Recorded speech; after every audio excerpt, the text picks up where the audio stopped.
सभी educated person है जिनको आज पेमेंट दिया जा रहा है, मजदूरों से भी नीचे सभी सीएचओ को आज रोड पे लाके खड़ा कर दिया है। हमको परमानेंट करो, हर 3 महीने का एक्सटेंशन देके हमको चुप करा दिया जाता है, हमारी मांगों को दबा दिया जाता है। हमें परमानेंट करो, स्थायी करो, लो NHM में लो, सम्मानजनक सैलरी दिलवाओ। मजदूरों की तनख्वाह में हमें काम नहीं करना। हम 10वीं 12वीं पास हुए, GNM BSc MSc और PhD नर्सिंग तक यहाँ पे बैठे हुए।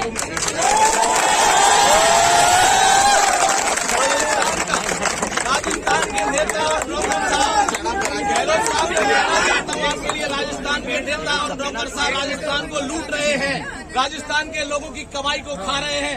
राजस्थान का युवा आज जयपुर की सड़कों पर है, लेकिन आपका द्वार, आपका घर यहाँ से बहुत कम दूरी पर है। आपको आहट सुनाई नहीं दे पा रही है। 2023 का जो बिगुल बजने वाला है, जब जनता सड़कों पर होती है तो राजों के सिंहासन हिल जाते हैं।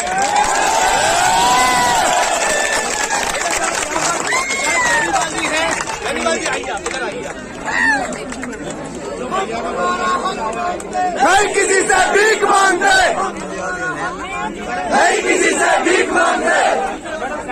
ये देख सकते हैं आप, राजस्थान का युवा के ऊपर देश का भविष्य है, युवा ही कर्णधार है इस देश का। लेकिन आप देख सकते हैं किस तरह का यहाँ पर अराजकता है। राजस्थान में सरकार बड़े बड़े वादे करती है, किसानों का कर्ज माफ करेंगे, युवाओं को रोजगार देंगे, लेकिन ये सब लीपापोती के वादे हैं।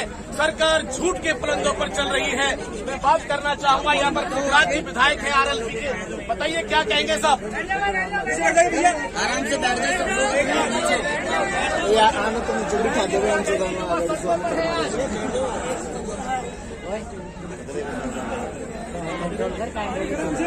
इधर दिमाग खराब कर कुछ तो बेटा कड़ा जी बड़े आडा बराबर कर लो जो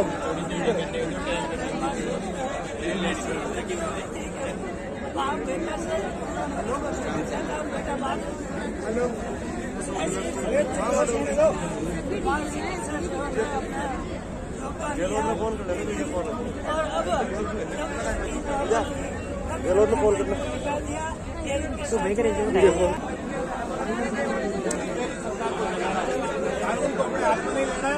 हम तन मन धन से, हम छोटे भाइयों के साथ आपको जब तक न्याय नहीं मिलेगा, इस प्रदेश की सरकार दिल्ली से ही बजा देने के लिए हम आपको भरोसा दिलाना चाहते हैं। हम तो ये चाहते हैं कि जो कोविड हेल्थ सहायक है इनकी सैलरी भी बढ़े, क्योंकि आज इस महंगाई के जमाने में 6-7 हजार से कुछ नहीं होता। जब आप एक तरफ लाखों करोड़ों रुपए आयोजनों पे खर्च कर रहे हो, तो 25-30 हजार के जो अभी परमिशन की जो बात कही है, देखिए परमिशन ही आप लोग अनुशासित तरीके से आंदोलन करो, हम सामने बैठे हैं, हम आपके साथ खड़े मिलेंगे अंतिम समय तक। ये इतना मैं आपको भरोसा दिला के जाना चाहता हूँ। लेकिन एक चीज का ध्यान रखें, क्योंकि आप सब, मुझे दिख रहा है लगभग ग्रामीण परिवेश के लोग हैं। हम आंदोलन की रूपरेखा के बारे में नहीं जानते। सरकारों के कुछ बदमाश होते हैं, वो आंदोलनों के अंदर घुस के और अनुशासित तरीके को जो आंदोलन चल रहा होता है उसको गलत दिशा में ले जाते हैं। आपसे इतना ही निवेदन है मेरे छोटे भाइयों से, आप लोकतंत्र में हमें अपना हक और अधिकार मांगने के लिए आंदोलन करने की पूरी छूट है। हमें अनुशासित तरीके से आगे बढ़ना है और निश्चित रूप से आपको भरोसा दिला के जाना चाहता हूं कि पूरा राष्ट्रीय लोकतांत्रिक पार्टी परिवार, अभी तीनों विधायक हैं, हमारी प्रदेश कार्यकारिणी की टीम भाई अमराराम जी को न्याय दिलाने के लिए सामने पिछले 4 दिनों से हम धरने पे बैठे हैं। हम पूरा RLP परिवार, जब तक आपको न्याय नहीं मिलेगा, ईमानदारी से हम पूरा राष्ट्रीय लोकतांत्रिक पार्टी परिवार आपके साथ करने से गहलोत सरकार होश में आओ, गहलोत सरकार होश में आओ, गहलोत सरकार होश में आओ। पूछना चाहता हूं विधायक जी से, यहाँ पर कोई IPS की ICS की नौकरी लेने नहीं आए गहलोत साहब, यहाँ मंत्री बनने नहीं आए हैं, यहाँ पर मलाई खाने नहीं आए, यहाँ पर गरीब किसान का, गांव का बेटा आपसे अपना हक मांगने आया है। जयपुर की सड़कों पर पड़ा हुआ है, सरकार एयर कंडीशन ऑफिसों में बैठी हुई है, लेकिन यहाँ पर मैं नारायण बेनीवाल जी आपसे पूछना चाहता हूँ विधायक जी, ये गरीब के लोग हैं, गांव के लोग हैं, यहाँ पर पहुंचे हैं, मुझे आप बताइए क्या इनको न्याय सरकार नहीं दे पा रही है? ये यहाँ पर तड़प रहे हैं, न्याय मांगने आए हैं, आपसे उम्मीद है, क्या कहना चाहते हैं आप? देखिए, मैं तो आपके चैनल के माध्यम से भी मुख्यमंत्री से मांग करूंगा, संवेदनशीलता का जो झूठा ढोंग आप करते आ रहे हो लंबे समय से, उस ढोंग के चोले को आप कहीं उतारिए, इन बच्चों के साथ न्याय कीजिए, ताकि कहीं न कहीं इनकी दुआएं आपके जीवन में आगे काम आएगी। मुख्यमंत्री जी, अभी समय, आप सुधर जाओ, आप होश में आओ। एक तरफ आपके करोड़ों रुपए माफिया लूट रहे हैं। आज सारे सीएचए और अन्य जो यूटीपी पे लगे हैं, इनकी तनख्वाह मात्र 15 से 20 करोड़ रुपए पर मंथ है राजस्थान के अंदर। बहुत बड़ा कोई सरकारी खजाने में बाहर भी नहीं पड़ रहा है। मैं तो आपके चैनल के माध्यम से मुख्यमंत्री जी से मांग करूंगा कि सीएचए और यूटीपी और अन्य जो चिकित्सा सेवाओं से जुड़े हुए जो व्यक्ति हैं, इन सब की सैलरी भी बढ़ाओ, इनको स्थायी भी करो, ताकि इनका भी आने वाला जो भविष्य है वो कहीं न कहीं खुशहाल रहे। ये मैं मांग सरकार से करता हूँ। तो यहाँ नारायण बेनीवाल जी ने समर्थन दिया है, गहलोत सरकार को चेता भी दी है। गहलोत सरकार, तुम दलाली कर रहे हो, तुम भ्रष्टाचार कर रहे हो, अधिकारी जो बड़े नौकरशाह है उनको तुम लूट का खुला मौका दे रहे हो। यहाँ पर गरीब किसान का, गांव का बेटा, यहाँ पर जिन्होंने कोरोना में मेहनत की है, वो आपसे यहाँ पर अपना हक मांगने आया है, वो हक नहीं दे रहा है आप लोग। लेकिन अगर आपने हक नहीं दिया तो आने वाले दिनों में एक बड़ा आंदोलन होगा, जिसका पूरा नेतृत्व आरएलपी के विधायक नारायण बेनीवाल जी ने कहा है। हम आपके साथ हैं। जो परमिशन की बात कहा है, मैं कहना चाहता हूं, कौन सा एसएचओ है जो आपको परमिशन नहीं देगा? लगातार आप बैठते रहिए, आरएलपी आपके साथ है। देखते हैं कौन परमिशन देता है, कौन नहीं देता है। हम लोग भी यहाँ अमरा राम के साथ धरने पर बैठे हैं। अगर किसी में हिम्मत है तो आपको हटा के देंगे यहाँ पर।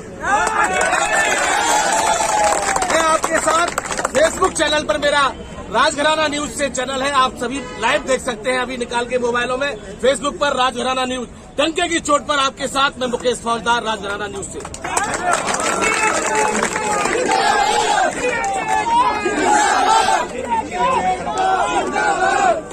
थोड़ा मैडम माइक को हल्का नीचे,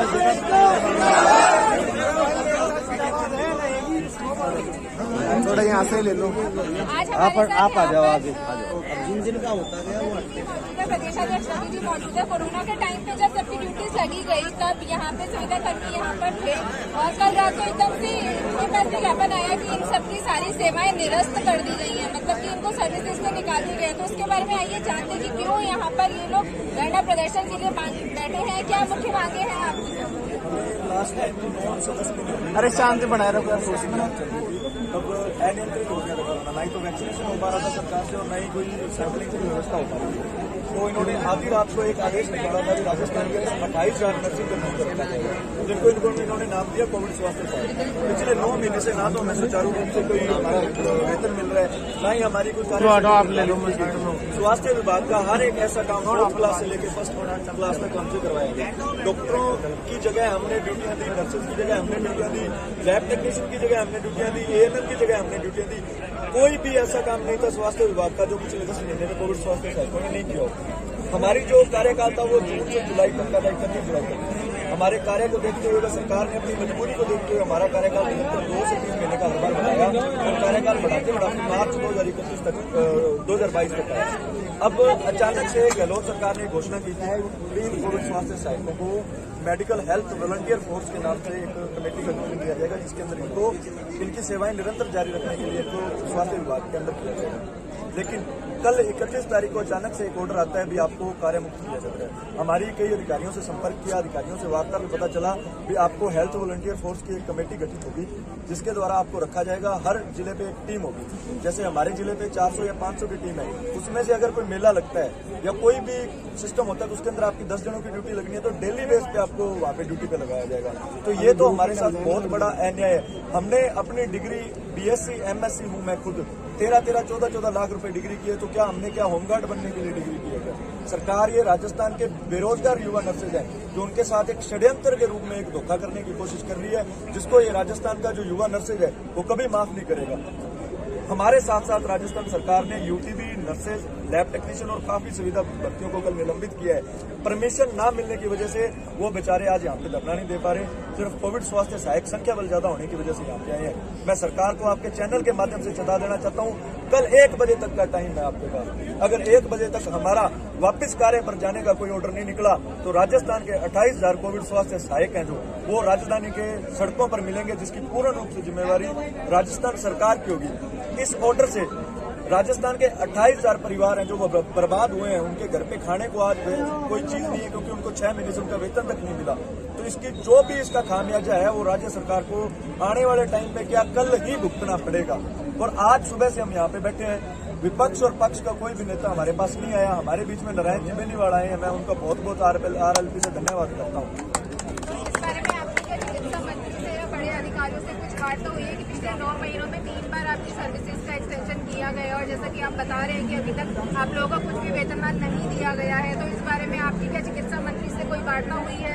हमारी फोन पे शिक्षा मंत्री जी के अधिकारियों से वार्ता हुई है। कल भी हमारे राष्ट्रीय कांग्रेस के सचिव हैं, उन्होंने शिक्षा मंत्री से वार्ता करने की कोशिश की थी। उन्होंने यही जवाब दिया था कि एक बार इनको निकालेंगे, फिर कमेटी बनाकर इनको रखेंगे दोबारा और वॉलंटियर की तरह, एक होमगार्ड की तरह इनसे काम करवाया जाएगा। फिर राजस्थान सरकार ये सोच रही है कि जो 28,000 युवा नर्सिंग है ये बिल्कुल बेवकूफ है, इनको एक वॉलंटियर नाम की एक लॉलीपॉप पकड़ा दी जाएगी और ये लेके घूमते रहेंगे और हमें वोट डाल देंगे। लेकिन ऐसा नहीं है। आज की तारीख में जो युवा है वो पढ़ा लिखा है और वो समझदार है, वो हर चीज को समझता है। हमें ये वॉलंटियर नाम की लॉलीपॉप नहीं चाहिए। कोविड स्वास्थ्य सहायकों को स्वास्थ्य विभाग के अंदर एक स्थान चाहिए, चाहे वो आप सुविधा में दे दो, चाहे वो परमानेंट में दे दो, ताकि हमारा भविष्य सुरक्षित हो, हम अपने परिवार का पालन पोषण ढंग से कर सकें। मतलब अभी आप यहाँ पे आपके वेतनमान और आपके परमानेंट ड्यूटी को लेकर यहाँ पर आप धरने प्रदर्शन के लिए बैठे? हम यहाँ पर वापस काम पर लौटने की मांग को लेकर धरने प्रदर्शन पर बैठे हैं। रही वेतन की बात, तो हम इतनी हिम्मत रखते हैं, हम राजस्थान के युवा संघर्षशील है, हम अपना वेतन सरकार से लेना जानते हैं। एक बार हमें सरकार अपनी ड्यूटी पे लौटा दे जल्दी से जल्दी, नहीं तो इसका खामियाजा कल से भुगतना सरकार को स्टार्ट हो जाएगा। जैसा कि 9 महीने में 3 बार सर्विसेज का एक्सटेंशन हुआ है और कोविड जैसे टाइम पे अपनी जान हथेली पर रखकर इन लोगों ने सारी जनता की सेवा की है और उसके बावजूद भी कल रात को इनके पास में सर्विसेज का निरस्त करने का जो है वो लेटर आ गया है, उसके बारे में आप क्या बोलते हैं? आज आप इनके साथ यहाँ पर खड़े हैं, तो आप क्या बोलना चाहेंगे इस बारे में? देखिए, ये पीड़ादायक समाचार है। एक गरीब परिवार का बच्चा जो डिग्री कर, एक तरफ आप डिग्री के कॉलेज खोले जा रहे हो, एक तरफ आप पद नहीं भर रहे हो, और कोरोना जैसी महामारी में जब एक टचेबिलिटी की ऐसी अनटचेबिलिटी की ऐसी बीमारी आई जिसमें पिता ने पुत्र को त्याग दिया, पुत्र ने पिता को त्याग दिया, उस हालात में भी इन लोगों ने अपनी जान की परवाह किए बगैर इन लोगों ने जनता की सेवा की। मैं तो इसके लिए भी इनका शुक्रगुजार हूँ। और सरकार में बैठे गूंगे बेरे और संवेदनशील लोगों से आपके चैनल के माध्यम से भी मैं मांग करता हूँ कि ये कोई सत्ता नहीं मांग रहे हैं, ये मांग रहे हैं कि हमें नौकरी पे वापस लो।